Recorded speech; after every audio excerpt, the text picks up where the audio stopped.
Gara, Senator Binay, and Senator Ejercito. Chair hereby declares the presence of a quorum. This morning we will be hearing the resolution filed by Senator Ejercito, namely Senate Resolution number 287, entitled Resolution Directing the Proper Senate Inquiry to Conduct an Inquiry Native Legislation on the 2011 Disbursement Acceleration Program of the current administration, implemented from the year 2011 up to 2013, with end in view of formulating laws, policies, regulations with regard to the use of savings and proper budget augmentation of government. This is our third hearing on the resolution of Senator Ejercito. Before proceeding, the Chair would like to acknowledge the presence of Secretary Abad, Director General Balisacan, Secretary Purisima, at nandito rin po ngayong umaga, at na present din, halos cabinet meeting po ito, sila Secretary Pahe ng DNR, Secretary Ona ng DOH, Secretary Baldos ng DOLE, Secretary Gasmin ng DND, Secretary Singson ng DPWH, Secretary Soliman ng DSWD, Secretary Jimenez ng Tourism, Secretary Siring ng Climate Change Commission, Chairperson Licuana ng CHED, MMDA Chair Francis Tolentino, and Chairperson Villanueva ng GCG. As I informed the good cabinet secretaries a while ago, hindi lang ho kayo audience at Suwariwap. If there are any questions that any senator may want to pose to the secretaries here present, I hope you would be generous enough to join us in the panel to help enlighten us and the public on this DAP. Now, before proceeding, Secretary Abad requested for time to be able to make a presentation. We will do that, Mr. Secretary. Pero liliwanagin ko lang din po ang nais naming matukoy sa pagdinig na ito. Una, saan po napunta yung DAP? Sino pong nabigyan at napakinabangan ba ng sambayanan? Pangalawa, alin-alin po ba dun sa DAP ang unconstitutional base sa desisyon ng Korte Suprema? Dahil ayon po sa Korte, 4 na activities sa ilalim ng DAP ang unconstitutional. Ulitin ko lang po yung sinabi ng Korte. Una, yung hindi tumutugon sa definisyon ng savings sa ilalim ng batas. Pangalawa, yung cross-border appropriation. Pangatlo, yung pag-augment sa isang proyektong wala naman daw item sa budget. At pang-apat, yung paghugot ng pondo mula sa unprogrammed funds ng walang certification sa National Treasurer na nag-exceed sa collection targets ang pamahalaan kaugnay sa nalikom nilang mga buwis. At panghuli, nais din po malaman ng komite, Mr. Secretary, ano na po ang balak gawin ng gobyerno dahil sa desisyong ito?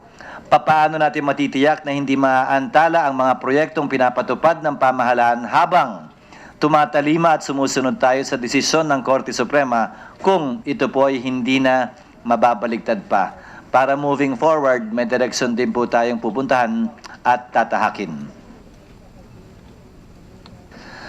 So at this juncture, may we give Secretary Abad. But before that, Chair would like to acknowledge the presence of Senator Marcos. Chair would like to give the floor to Secretary Abad, who I understand intends to make a 20-25-minute presentation.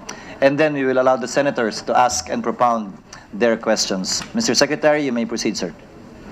With the permission of the chairman, Senate President Franklin Drilon, the chairman of the Finance Committee, Senator Chis Escudero, and members of the Committee on Finance, my colleagues from the DBCC, Secretary of Finance Cesar Purisima, and the NEDA Director General RC Balisacan, as well as my colleagues from the Cabinet and the Executive. Ladies and gentlemen, good morning. Allow me first to thank the Honorable Chairman and the members of the Committee on Finance for giving the Department of Budget and Management and my colleagues in the Executive another opportunity to speak about the Disbursement Acceleration Program. As you may remember, Mr. Chairman, I had already presented DAP to the Senate Committee on Finance in October 2011 during the presentation of the proposed 2012 national budget.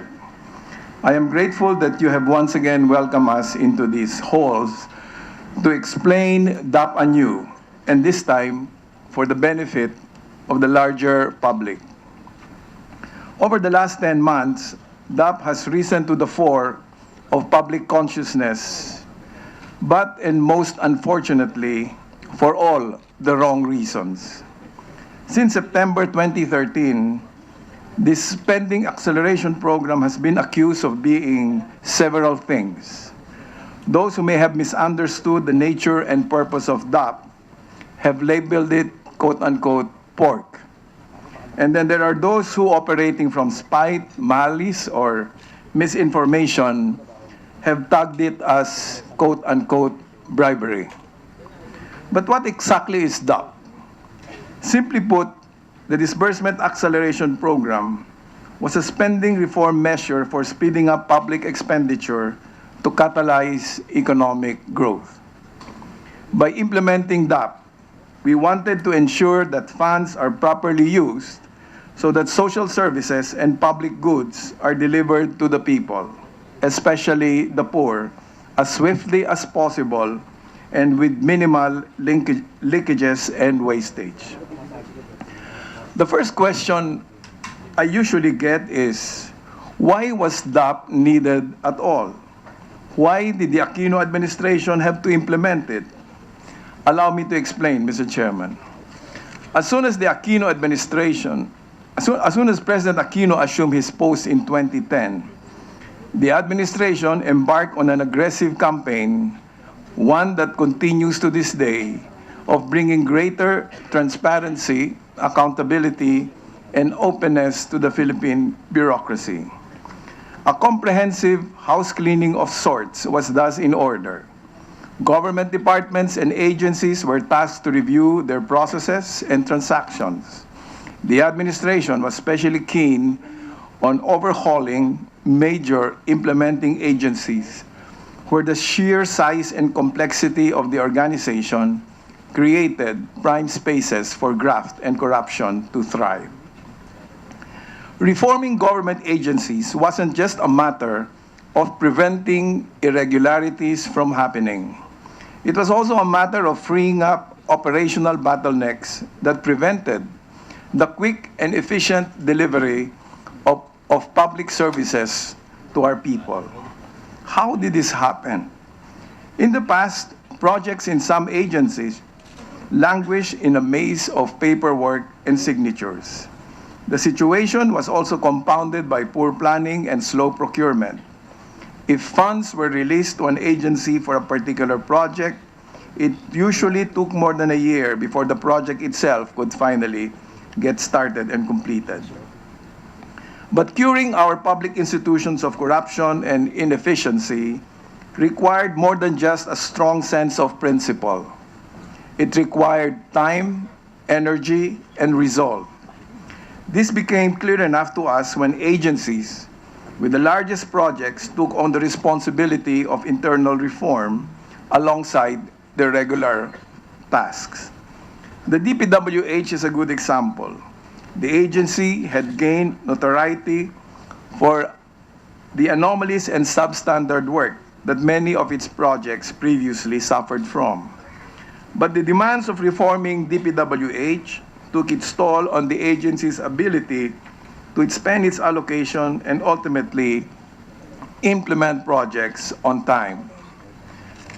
By the third quarter of 2011, it became clear to us that if we wanted public spending to accelerate enough to spur economic growth, we had to use idle funds, money that was not moving, for projects that could not only be implemented quickly, but which could also create a real impact on the country's Filipinos. Before this, we had already established some key reforms to make spending more transparent, efficient, and responsive to the citizens' needs. One of these was zero-based budgeting, or ZBB. Through ZBB, we studied the effectiveness of various programs and projects and modified or removed budgetary support for these items as needed. We also began the meticulous work of disaggregating lump sum funds. A lump sum fund is an allocation that does not specify exactly where the money will go. So for example, if the Department of Health has 10 billion in lump sum funds for its health facilities enhancement program, if it is not disaggregated, there is virtually no way to know where the funds will go until the agency spends it. In many instances, lump sum funds create opportunities for fund misuse and even anomalies. Despite these interventions for budget transparency and efficiency, low spending levels in the third quarter of 2011 showed us that we had to do more to move expenditures faster and prevent the economy from slipping further. As you can see in this slide, government spending decreased by over 11% in the first 6 months of 2011. By the third quarter of the same year, the country's GDP level peaked only at 3.1%, down from the 7.3% growth rate posted in the previous year. The situation was hardly an encouraging one. After careful consideration, we thought it best to use funds that had lain dormant in various places, such as in agencies where the DBM's releases were not used, and to use money for fast-moving projects that would have an immediate effect on the country's economic health and the well-being of Filipinos. This was the situation that gave rise to DAP. The Disbursement Acceleration Program was an urgent response to an urgent problem, where low government expenditures pose a significant threat to the country's economic development. As the honorable senators must recall, we presented DAP to the Senate Finance Committee in October 11 as a viable solution for accelerating government expenditures. We knew that this could be done. After all, the generation and use of savings, of which DAP is an example, is not a new practice. Under the leadership of then-President Cory Aquino, the use of savings took the form of the imposition of reserves, where allocations were withheld because of a fiscal deficit. The practice was thus named the Reserve Control Account. This way of using savings continued on in the Ramos and Estrada administrations. Under the Arroyo administration, the practice was plainly dubbed the use of overall savings. The practice of generating and using savings bore different names because each administration faced its own unique set of economic and fiscal challenges. Historically speaking, cross-border transfers of savings from one branch of government to another or to fiscally autonomous agencies were not uncommon. The slides show that over the last 22 years, savings have been used to augment the budgets of Congress, the judiciary, and other constitutional bodies independent from all three branches of government. Not only has it been done before, we knew that we could implement DAP because the law permitted it. Chapter 5, Section 38 of the Administrative Code explicitly says that the President is authorized to suspend or stop the use of funds allotted to an agency and to do the same for all other expenditures in the national budget if public interest so requires it. The use of savings is likewise supported by Section 39 of the same chapter, which says that savings can be used to cover a deficit in any other item in the national budget if the President so approves it. Finally, Section 49 says that savings provided in the General Appropriations Act may be used to settle the obligations of priority activities that will promote the economic well-being of the nation, among others.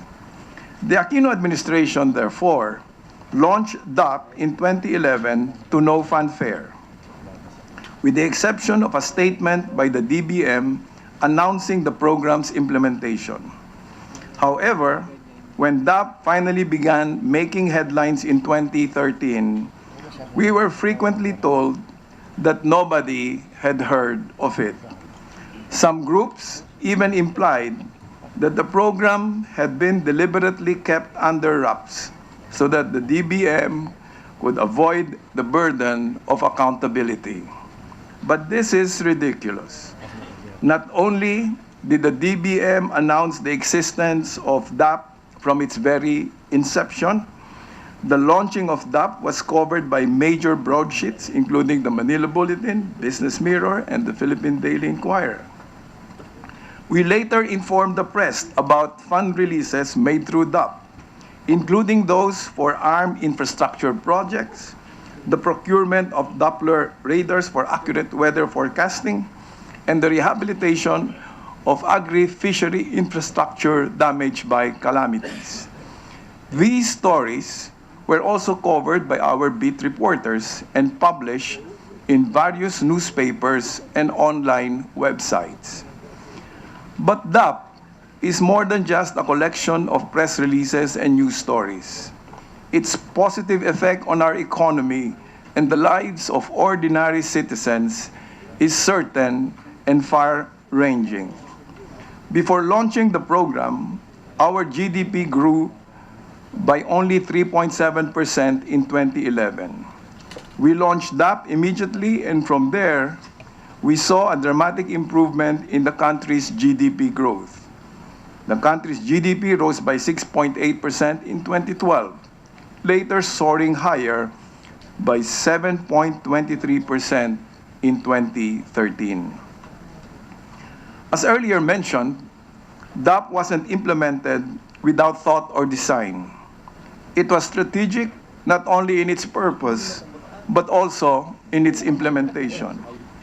Remember that we designed DAP not just to speed up spending, but to use public funds to spur socioeconomic development.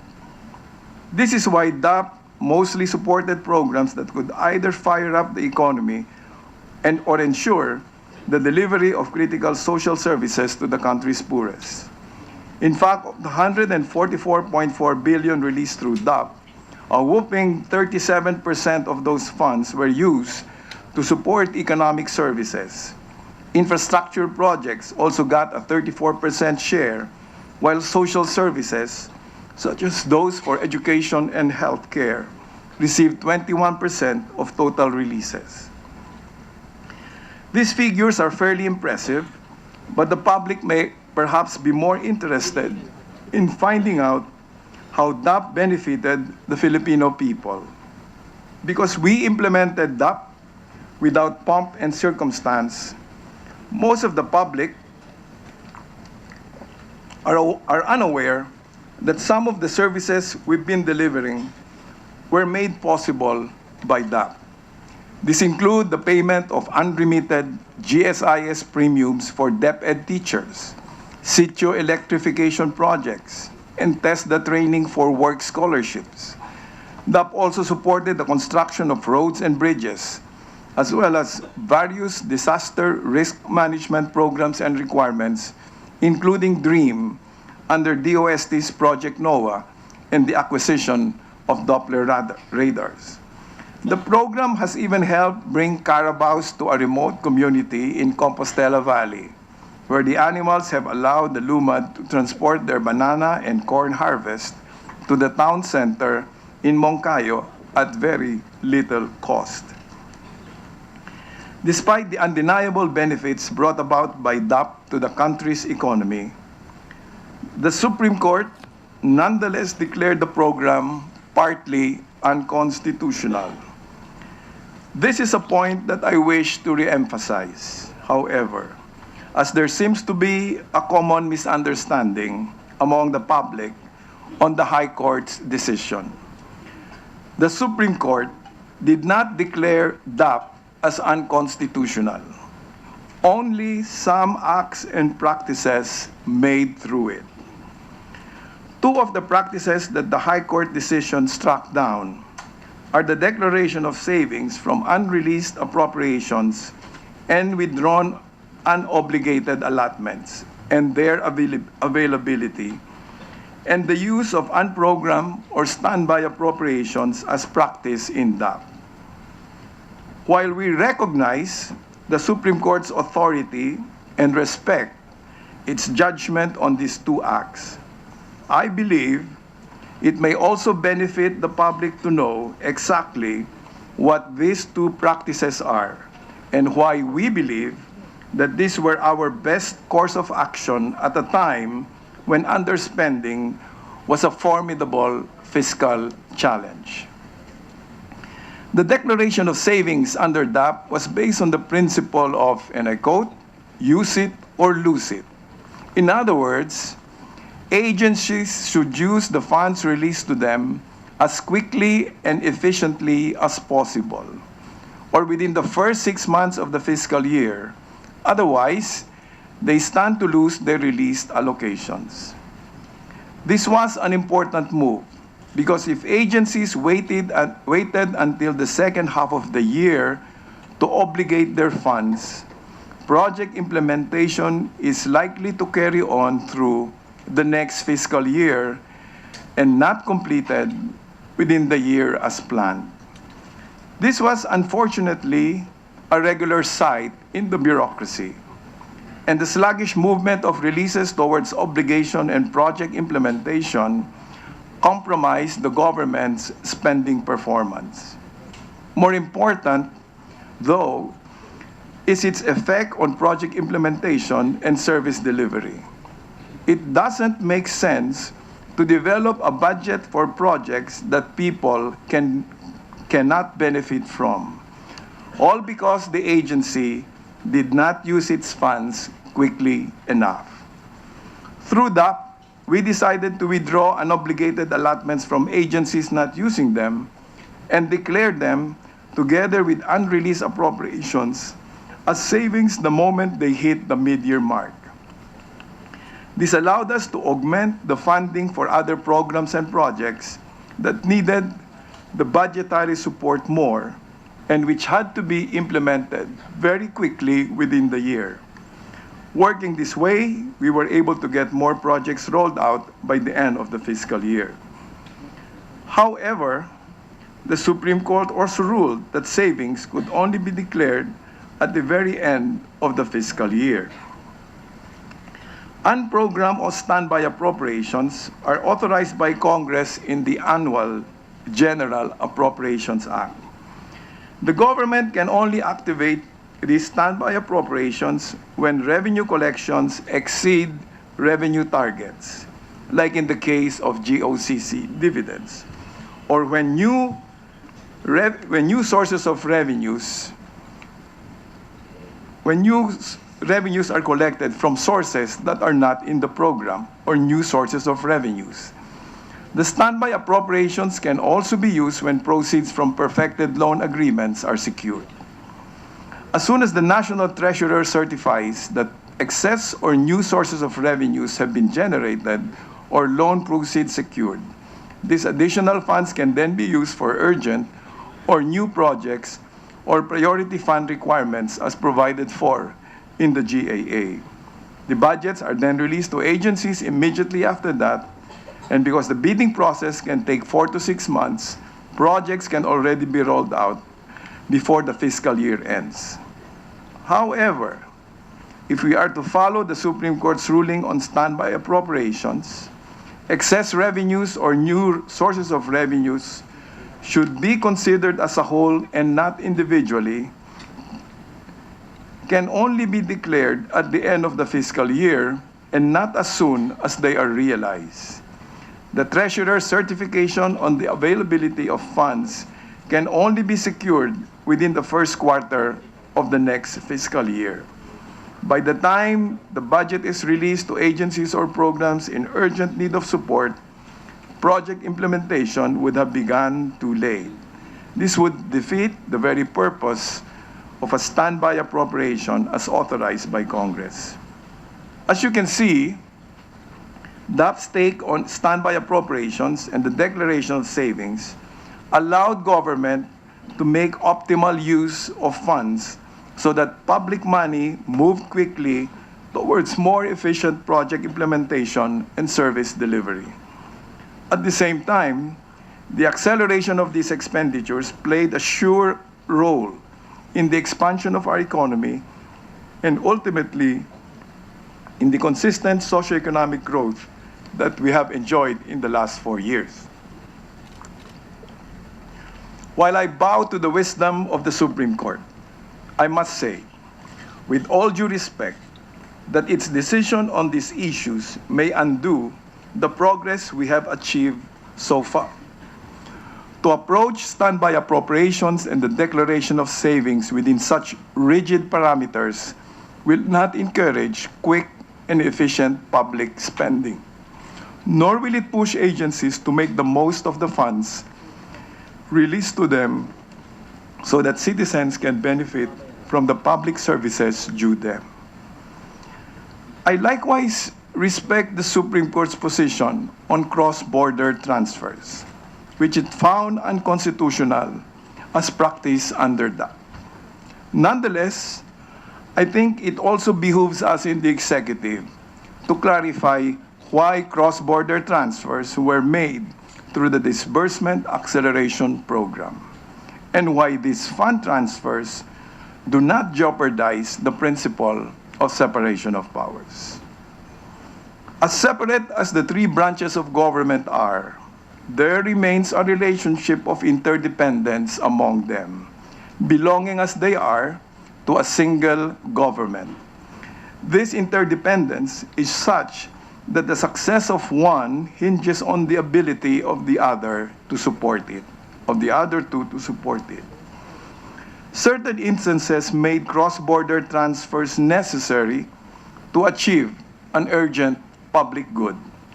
Take the case in 2012, when the Supreme Court mandated COMELEC to buy, instead of lease, the PICOS machines that were needed for the 2013 elections. This led to an additional funding requirement of 4.1 billion, which COMELEC savings could not accommodate. With the elections looming near, resorting to supplemental funding through Congress was not practical, leaving COMELEC with no other option but to seek the executive's assistance to ensure that we did not return to manual elections. It is also worth noting that cross-border transfers under the Aquino administration have all been made based on the request of the receiving government agency.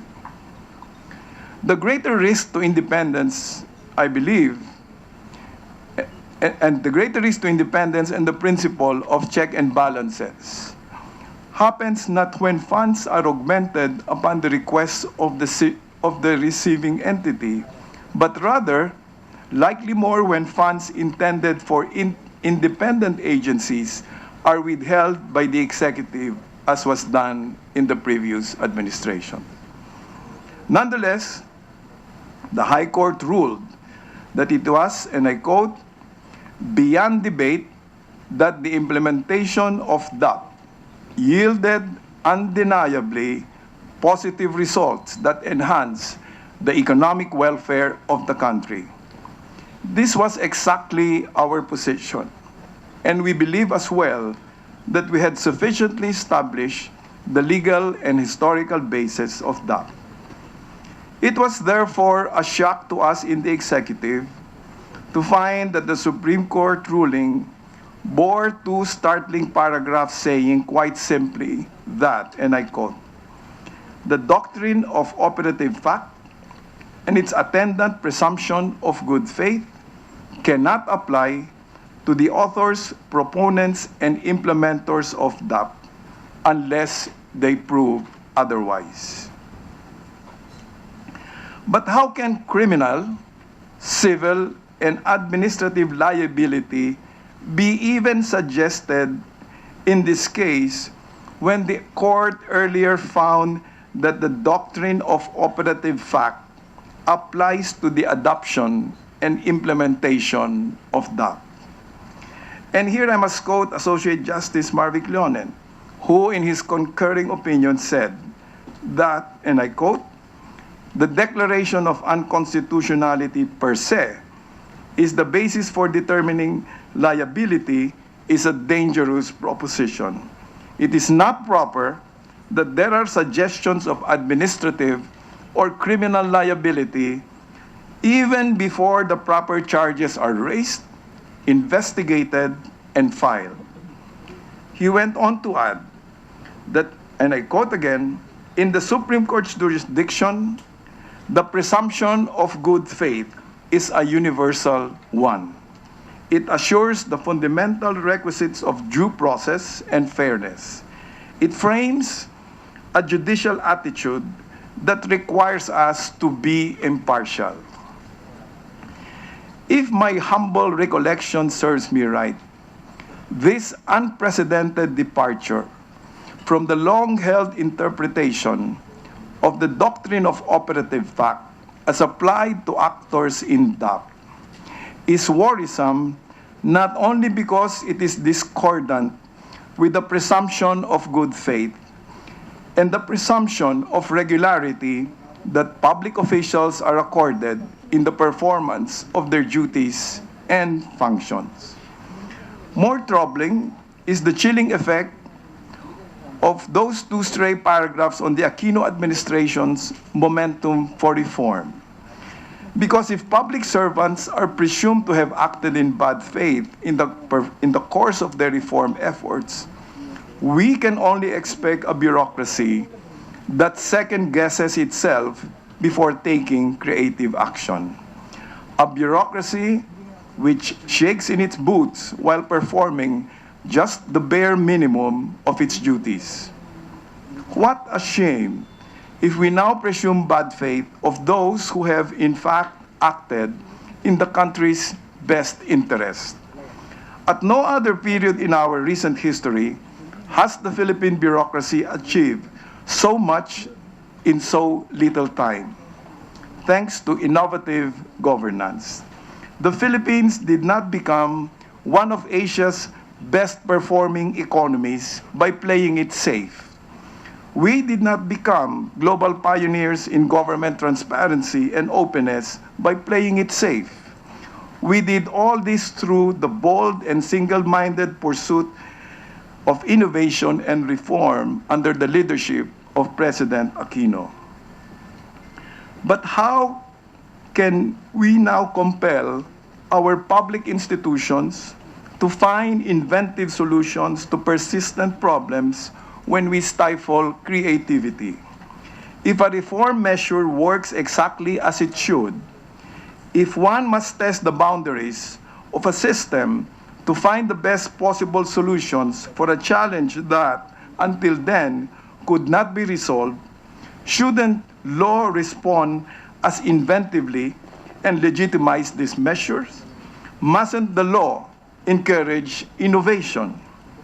Honorable Senators, we in the executive launched DAP because the unique fiscal challenges we confronted in 2011 demanded as unique a solution. DAP was successful. Even the Supreme Court says as much. And we believe that the integrity and soundness of the program's design was and continues to be defensible. The Supreme Court, unfortunately, did not see it this way, and we respect and accept its decision.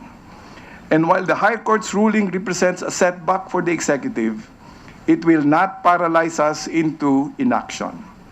Already, we are finding ways to address the issues raised by the Supreme Court in the course of our preparations for the 2015 budget. Within the DBM, we are looking at sharpening and tightening budget operations and policies so we leave no room for inefficiency or ambiguity. We are also beginning to codify budget operations, besides committing ourselves further on reforms we've already established. Furthermore, we are now in discussion with some of the leaders of both houses of Congress on how together we can address the other problems that the ruling raised, which we in the executive cannot resolve without the legislature's aid.